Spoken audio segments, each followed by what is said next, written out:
se dice que las violencias más frecuentes son en el ámbito de la familia. No siempre viene ejercida por el que más es fuerte, por el que más es fuerte también económicamente, el que aporta más en la familia, sino también en ocasiones tenemos las razones psicológicas y también tenemos las que impiden que las personas o los integrantes de los de casa puedan defenderse. Es por ello que deben de recordar siempre, nadie merece sufrir malos maltratos. O sea, malos tratos, de ahí viene la palabra maltrato. El maltrato no es culpa suya y no está solo ni solo. Entonces, ¿qué tenemos que hacer frente a esta situación? Ese recordar significa que si usted está sufriendo alguna situación de maltrato, debe contárselo a alguien. Sin ayuda, el maltrato persistirá. La comunicación también significa que en la casa debe de ser de forma horizontal y sobre todo de respeto, donde todos los integrantes puedan exteriorizar sus pensamientos, sus sentimientos y otras condiciones que se debe de dar dentro de cada persona. Por ello, convocamos a que en el hogar debe solo existir o estilarse amor, comprensión y tolerancia. Estas tres cosas van a dar el que en comunidad de casa podamos nosotros ver que el cambio podría ser uno de los buenos patrones que tendría cada casa, cada hogar y que serviría para que en realidad la personalidad de aquellos niños, de aquellas personas que conviven en dicha casa pueda ser de lo mejor y la sociedad pueda cambiar. Eso es lo que esperamos y que los gritos que están en silencio puedan comunicarse. Muchas gracias por continuar en la sintonía de Charlas UPEC y seguimos con nuestra invitada del día de hoy, la psicóloga Luisa Feria de Solari, hablando sobre un tema bastante álgido y que, bueno, se ha agudizado lamentablemente en estos tiempos que estamos viviendo. Se trata de la violencia familiar. Luisa ya lo explicaba en su charla, ha habido una evolución del concepto de la familia y cómo se desarrolla esta química en el núcleo familiar. Desde antes de la pandemia, desde los años 80, inclusive mencionaba ella de que nosotros teníamos esta facilidad, Luisa, como tú decías, de ir a la casa de nuestros amigos, de nuestros vecinos, sin ningún temor, pero ya en los últimos tiempos, pues esto significa un riesgo. ¿Cómo ha evolucionado este concepto de familia de seguridad a familia de riesgo, de peligro, ¿no? Y no hay forma que ahora tú mandes a tu hijo o a tu hija a la casa de la vecina, a menos que sea, y aún así tenemos mucha desconfianza, y en los casos en los que no hay esa protección, hablamos de otro tipo de violencia que era la que yo mencionaba, que es la de omisión, la de privación afectiva, el cuidado de los chicos, el permitirme no saberlos proteger, es una forma de violencia que trae otras formas de violencia, sobre todo las violaciones sexuales en menores de 5 años. Yo recuerdo que iba, por ejemplo, a la casa de mi vecina y me trataban como si fuera su hija, nos cuidaban, nos daban hasta el almuerzo, compartíamos. Mis amigas venían también a mi casa, se quedaban a veces y nadie dudaba de que podía pasarles algo allí.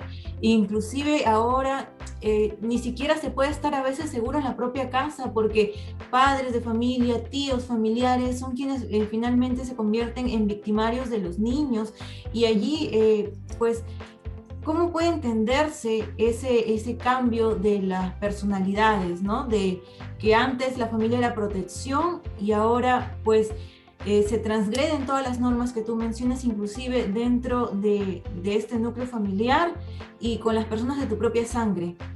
Ha cambiado todo, el contexto socioeconómico, el contexto también de participación activa de la mujer en el campo laboral, que es necesario por un tema evolutivo personal, si no tú ni yo estuviéramos trabajando, y en el caso mío, que ya hay familia, pues diríamos, no, es que tiene que quedarse en la casa. Ese contexto ha cambiado, tiene sus cosas muy buenas, que es el tema del empoderamiento de la mujer, ¿no? La defensa de sus derechos, pero también el otro hincapié es que tiene que ir aparejado de que la elección de la pareja sea alguien que pueda ser el complemento, es decir, alguien que te pueda permitir a ti y tú a él que en momentos tú tengas que apartar a tu casa cuidando de tu familia y estando para ella, y en otros momentos sea al revés, él sea el que. Ahora ese contexto ha ido cambiando y ha ido aumentando, pero todavía no es suficiente este avance, porque las parejas, a propósito de las crisis económicas, empiezan a buscar estrategias para sobrevivir, y eso es un camino de largo aliento, Melissa. Así es. Yo te voy a proponer, justamente a propósito de eso, aunque te me escapes, Melissa, te voy a proponer un ejercicio que es fundamental, que soy trabaja regularmente con los chicos, con los adolescentes de ahora, y que viene a ser un capítulo importante dentro del desarrollo de la familia. Y voy a pedirte, vas a ser hoy día mi adolescente, porque yo quiero trabajar. Uno de los trabajos que hacemos en la gerencia es buscar, mandar ese mensaje exacto y que te sirva a ti y le sirva a todo aquel que escuche. Entonces, voy a proponerte un ejercicio. Yo sé que tú tienes tu esquema aquí, pero la psicología sirve para algo, como tú dices, son muchos años metida en esto y tengo que dejar este clip importante. Los adolescentes y los niños son los que están viviendo mayores situaciones de violencia ahora. ¿Cómo lo vamos a prevenir? Con un ejercicio que quiero hacerlo hoy día contigo, si me lo permites, por supuesto. Claro, cuéntame qué es lo que tengo que hacer, cómo puedo apoyar. A ver, justamente para ese lado también iba esta consulta, ¿no? Son las personas que más están padeciendo porque se les ha cambiado todo el mundo, interno y externo. Ahora ya no hay socialización por parte de los adolescentes, los adultos mayores. Como decías, los padres de familia de alguna manera mantienen esta estructura de su vida a través del trabajo, pero los chicos pues han cambiado todo. A ver, tú tienes que elegir para empezar. ¿De qué edad quieres ser? Tú mandas, tienes el derecho a bajarte la edad todo lo que quieras. Ya, 15 años, quinceañera. 15 años, ok. Recuerda tú cuando tenías 15 años, ¿cómo era Melissa con la mamá? Si tu mamá te decía, Meli, por favor, tráeme mis zapatos que he dejado debajo de la cama del lado derecho, de donde yo duermo. A ver, ¿qué hacía Melissa a los 15 años? Lo decía yo y lo veo ahora reflejado en un sobrino que también tengo la edad, y tiene la misma edad. Eso que acabas de recordar. Todo me piden a mí. Eso que acabas de recordar, Melissa, se llama historia transgeneracional familiar, que es lo que yo explicaba. Cuando una persona vive un evento, el que sea, y han hecho ejercicio conmigo, regresan a un punto y en ese momento empiezan a ver en perspectiva todo lo que hay alrededor. Los sobrinos, mi hija. Yo respondí igual. La pregunta que se hace el papá es, ¿pero por qué yo? Que tú acabas de decir. Porque lo has aprendido a ver y amar como natural. Tu sobrino ya vio en tu hermana, en tu hermano, qué es lo que ella suele responder y te parece tan familiar porque tu hermana lo aprendió cuando fue hija y tú viviste en la misma casa. Y con los mismos padres que fueron evolucionando, porque los papás evolucionamos todo el tiempo con hijo nuevo. Con el mayor tenemos 80,000 metidas en pata, pero ya después somos más una simple, ¿ok? Pero justamente lo que acabas de hacer se llama historia transgeneracional familiar. Tú has visto en tu sobrino lo que tú dijiste hace 15 años. Es exactamente lo que... Y ahora me río y me doy cuenta que en ese momento de mis 15 años todo lo veía como un problema y que en realidad la vida no es tan complicada como uno lo ve a esa edad. Pero la pregunta es, ¿qué edad tiene tu sobrino ahora? También ahorita tiene 17. Ya, pero el entorno sigue siendo adolescente. ¿Qué pasa con los adolescentes, Melissa? Que los papás queremos desamarrarlos, que queremos que piensen como nosotros. Pero no nos damos cuenta que eso no va a pasar porque a los hijos ya les dimos este plus. Tu hermana quiere que lo trate o te puede terminar queriendo tratar a tu sobrino como si él tuviera 40 cuando tiene 15. Entonces, esta parte es la segunda parte del ejercicio. Digamos, ¿qué le hubieras respondido a tu mamá si tú no hubieras querido ir? ¿O cuántas veces tu mamá te hubiera tenido que decir, Melissa, apúrate? Hubiera venido gritando, pues, ¿no? Ajá. Gritando, Melissa, llevarme va una, las Melissa, leñas. 2, Melissa, 3, 4, Melissa, ¡pum! Mamá. Ya, ese mismo, Melissa, te quiero agarrar, ese mismo proceso es el que terminan atrapados las mamás de ahora, con la diferencia de que ya no esperan la vez décima. A la primera quieren que se les responda igual. Por tanto, ya se saltaron todas las Melissas previas y lo que asumen es la siguiente acción, que es regularmente reventar. Es decir, voy a agarrarte y me voy a desquitar contigo. Y el castigo que viene por cólera, porque no me hiciste caso a mí, a lo que yo quería, en el momento que quería, a la hora que quería. No sé si me estoy dejando entender, Meli. O sea, la respuesta de las mamás de antes, en un contexto no pandemia, era, ya, voy hablando a la 1, la segunda, la tercera, y uf. Pero un contexto mamá pandemia ahora, a la primera, porque todo tiene que ser veloz. ¿Y de dónde viene esa necesidad de velocidad? Por el tema virtual. Si tú te vas a una cabina de internet, cada vez hay menos, pero una cabina de internet, entras en la internet, pasan 5 minutos y la bendita página no carga. ¿Tú qué le dices al señor que te atiende? Está mal su internet, señor. Exacto, ¿no? porque quieres que todo sea para ayer. Entonces, el entrenamiento negativo que deja la violencia y que trae violencia en este contexto de la virtualidad es que todo tiene que ser rápido. Y como los hijos van a su paso, van el proceso Lentium 1, parecen Pentium 3, y tú quieres ya estar en la 8, y como no llegan, el adulto reacciona.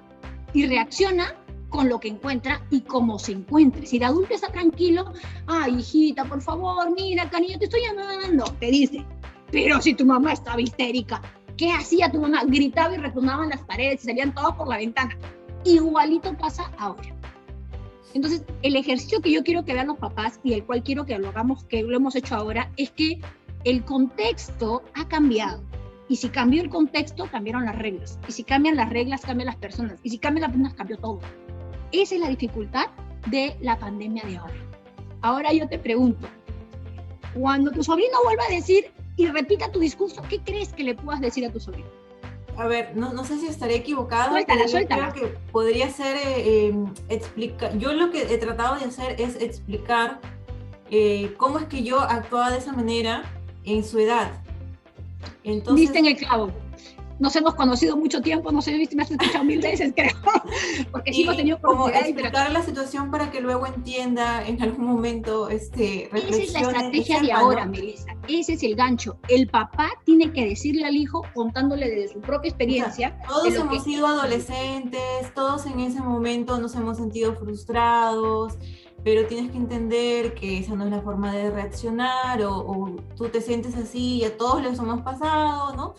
Y algo así, ¿no? Para que sepa claro, que ese es el contexto, ojo, que ahí viene un pequeño detalle.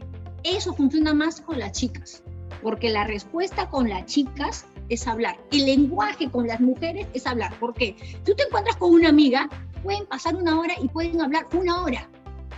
Sí. En serio, cuando te encuentras un par de amigos, están hablando 10 minutos y después, oye, vamos a jugar taco, vamos a caminar, vamos a una chela.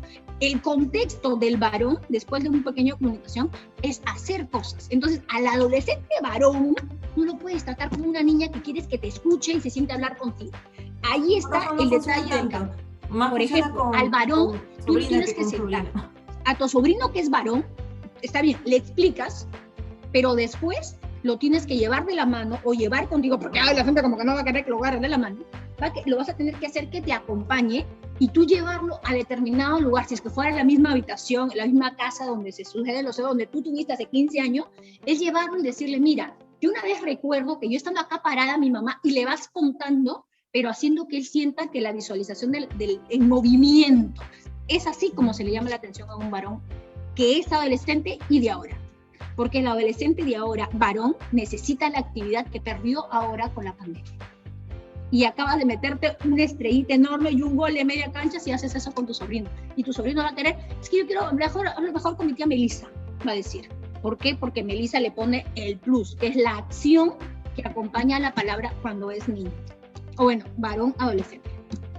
Y acabamos de ganarnos una estrellita para ayudarlo a procesar el tema de la pandemia, pero también ver la importancia de que cuestionar es bueno porque tiene su derecho a no querer.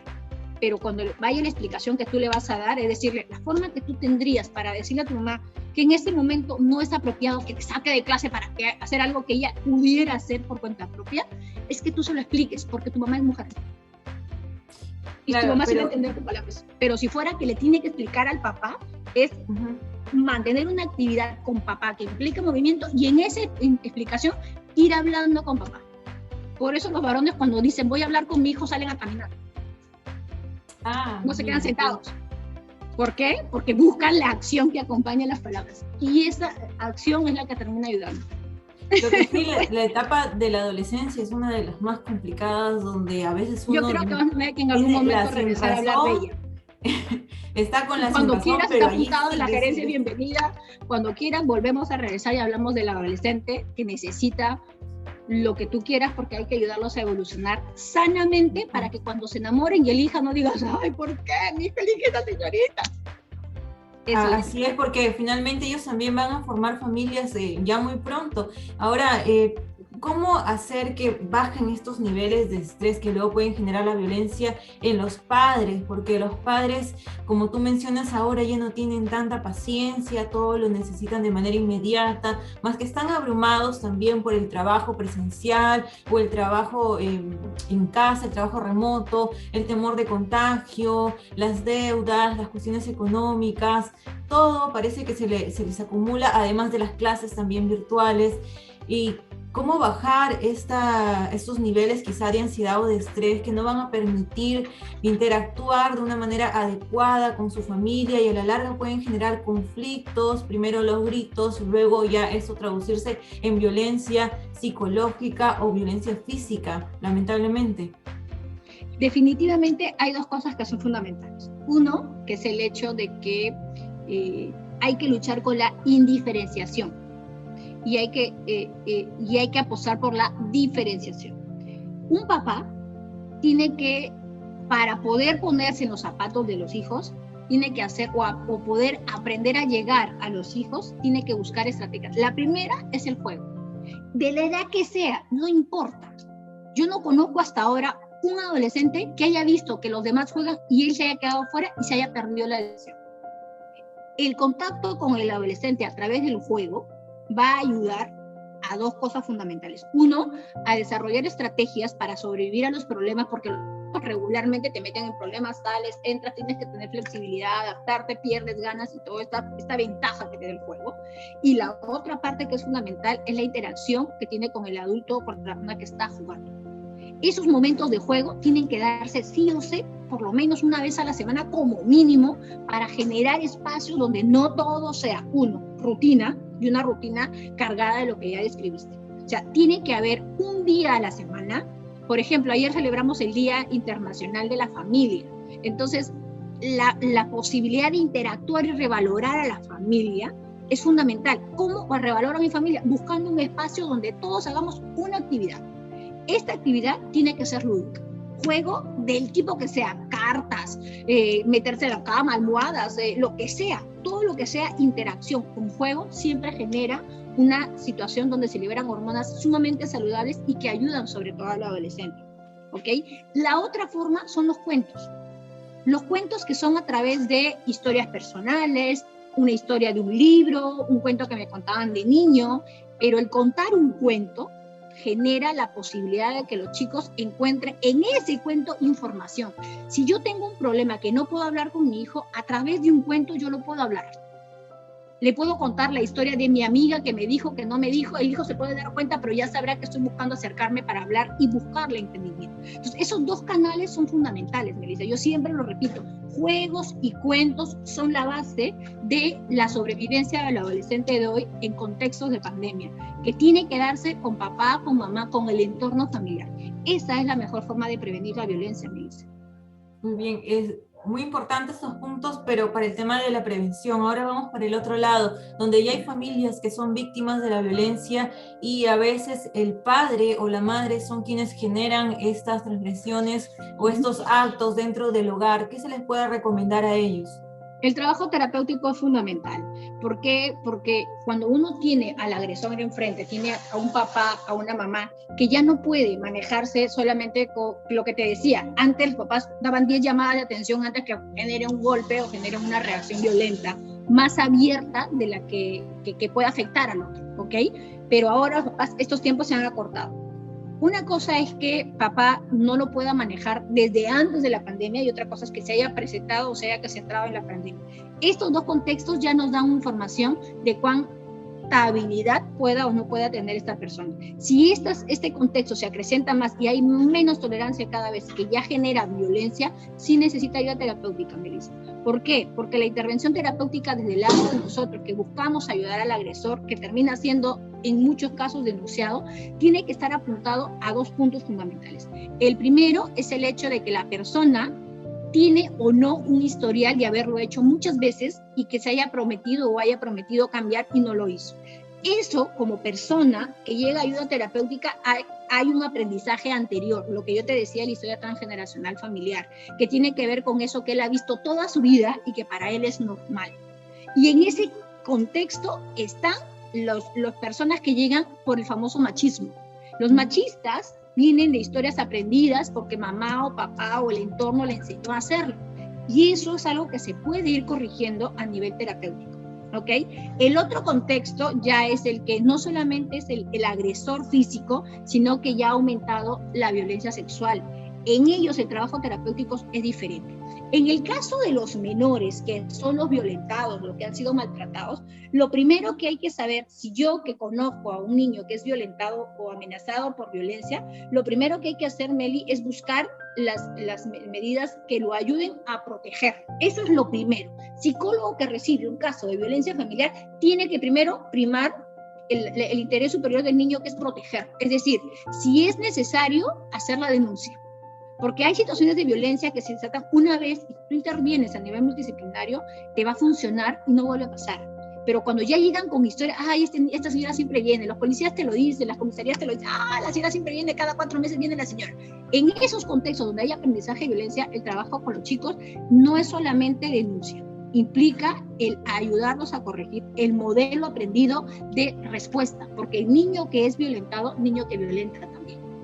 O sea, mayor injerencia de alguien que tú has golpeado, se va a llenar de frustración, de cólera, de rabia, de miedo.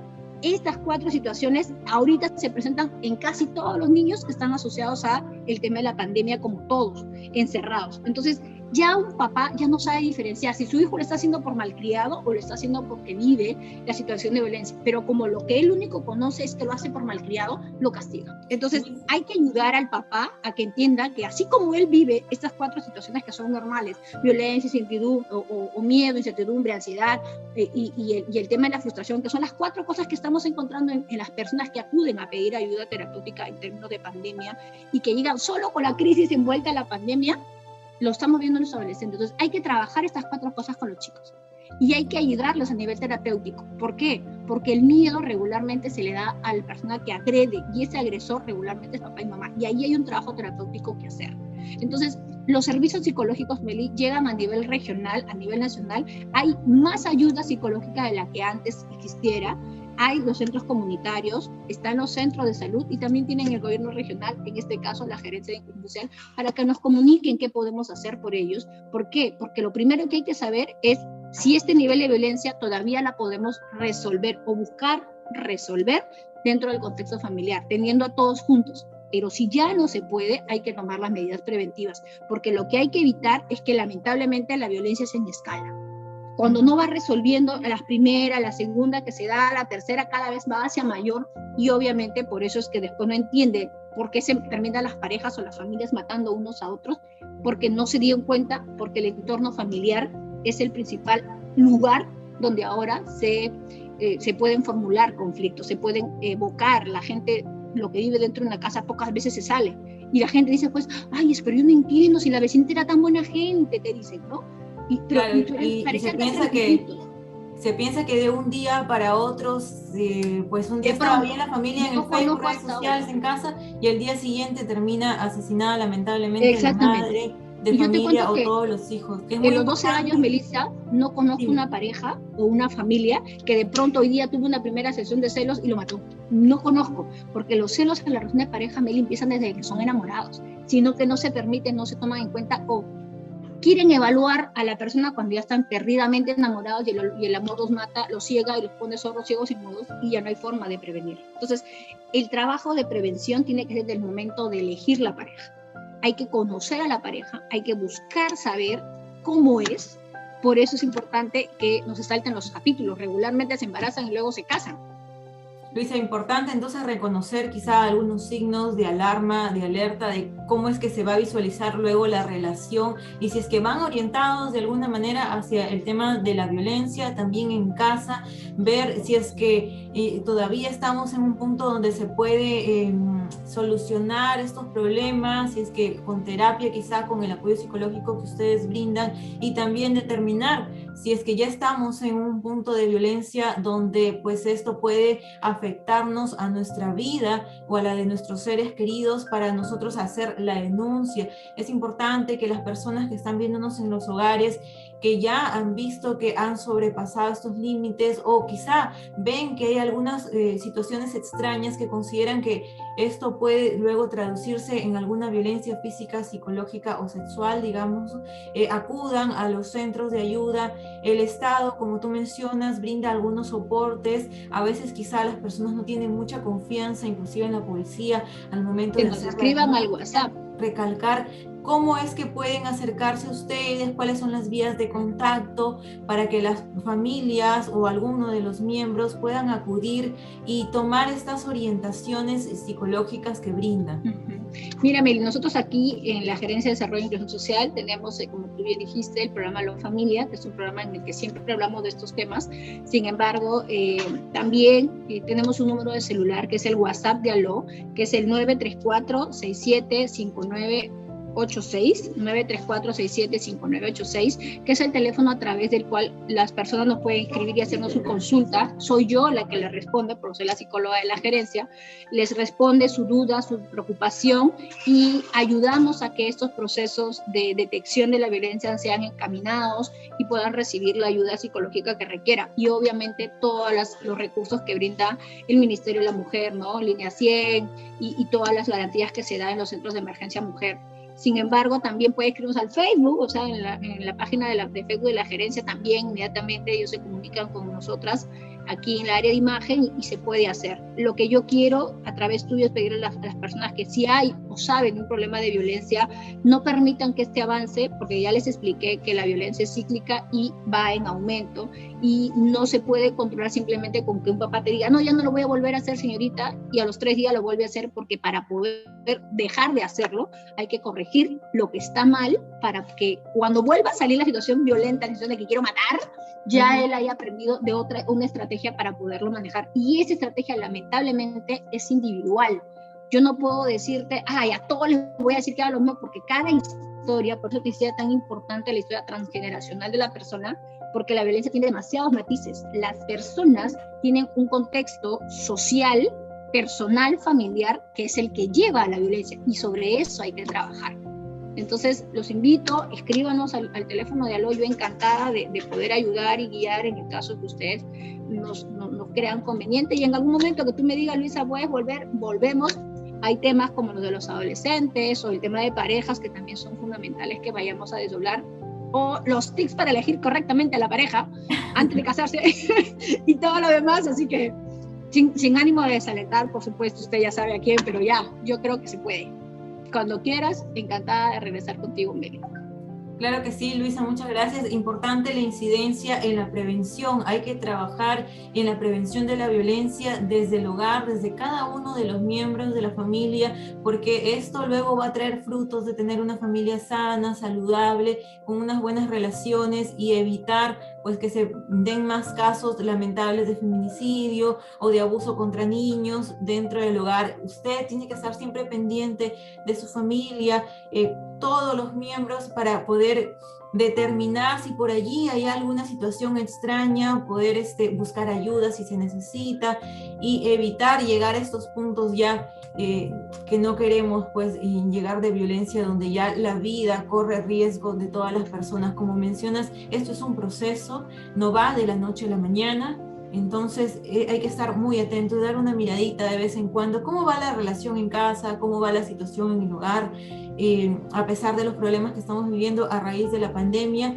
Recordar que la familia es muy importante y está en nosotros hacer el cambio, en cada uno de nosotros. Muchas gracias, Luisa, nuevamente por haber estado en esta sesión de Charlas UPEC. Gracias a ti, Meli. Un abrazo para todos desde aquí, desde la Gerencia Regional de Desarrollo e Inclusión Social, y también un abrazo para toda la familia de UPEC, porque la familia es importante y sin ella no evolucionamos. Así que hay que evolucionar en familia. Cuando quieran, cuando necesiten, aquí me tienen para poder apoyar, y feliz de verte, Meli, feliz de poder compartir contigo nuevamente esta pantalla, y cuando tú desees o requieras, nos apuntamos y ahí vamos.